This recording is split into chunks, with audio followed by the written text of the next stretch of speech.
नाशिकमधील भोंदूबाबा खरात प्रकरण अजून शांत झालेलं नाही आणि आता जळगावमधून आणखी एक धक्कादायक सत्य समोर आलंय।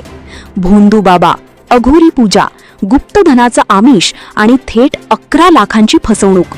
धक्कादायक म्हणजे या भोंदूबाबांना साथ देणारी व्यक्ती कोण आहे माहितीये का?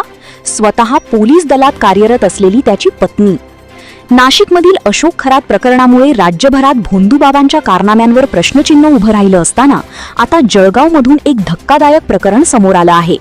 अघोरी पूजा, करणी बाधा आणि गुप्तधनाच्या नावाखाली एका महिलेला तब्बल 11 लाख रुपयांना गंडा घालण्यात आला आहे। या प्रकरणात भोंदूबाबा एकटा नसून त्याला त्याच्या पत्नीचीही साथ असल्याचं समोर आलं आहे आणि सर्वात धक्कादायक बाब म्हणजे ही पत्नी मुंबई पोलीस दलात कार्यरत असल्याची माहिती समोर येत आहे। ललित पाटील असं या भोंदूबाबाचं नाव असून महिमा उर्फ मनोरमा पाटील असं त्याच्या पत्नीचं नाव आहे। तक्रारदार महिला आणि महिमा पाटील या दोघी कॉलेजपासून एकमेकींच्या ओळखीच्या होत्या। याच ओळखीचा फायदा घेत हा संपूर्ण फसवणुकीचा खेळ रचण्यात आला। 4 वर्षांपूर्वी तक्रारदार महिलेचं तिच्या पतीसोबत वाद झाले होते। घरगुती कलह वाढला होता। त्याच काळात महिमा पाटीलने तिला फोन करून संपर्क साधला। मैत्रीण म्हणून विश्वास जिंकत तिने तिच्या पतीकडे अलौकिक शक्ती असल्याचं सांगितलं। यानंतर तक्रारदार महिलेची भेट ललित पाटीलशी घडवून देण्यात आली। या भेटीतच अघोरी विधींची सुरुवात झाली। महिलेला भीती दाखवत विविध पूजा करण्यास भाग पाडण्यात आलं। त्यानंतर सुरू झाला पैशांचा खेळ। कधी करणी बाधा काढण्यासाठी, कधी पतीच्या अंगातील वाईट शक्ती दूर करण्यासाठी, तर कधी गुप्तधन मिळवून देण्याचं आमिष दाखवत वारंवार मोठ्या रकमेची मागणी करण्यात आली। राजस्थान, मध्य प्रदेश सारख्या ठिकाणी नेऊन अघोरी पूजा केल्याचंही सांगण्यात आलं। या सर्व प्रकारात महिलेकडून तब्बल 11 लाख रुपये उकळण्यात आले। काही काळानंतर महिलेला संशय आला। आपली फसवणूक होत असल्याचं तिच्या लक्षात आलं।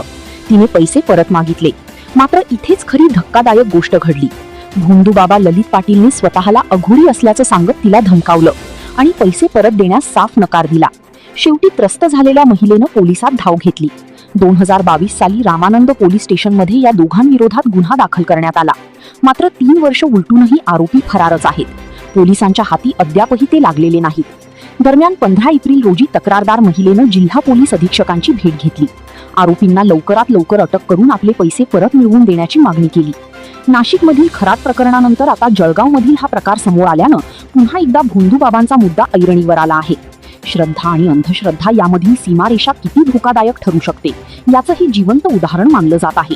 लोकांच्या भावनांचा गैरफायदा घेत भीती आणि श्रद्धेच्या नावाखाली अशा प्रकारे लाखो रुपये लुबाडणाऱ्या भोंदूबाबांवर आता कठोर कारवाई होणार का, हा प्रश्न उपस्थित होत आहे। तुम्ही पाहत आहे अलर्ट महाराष्ट्र न्यूज। धन्यवाद।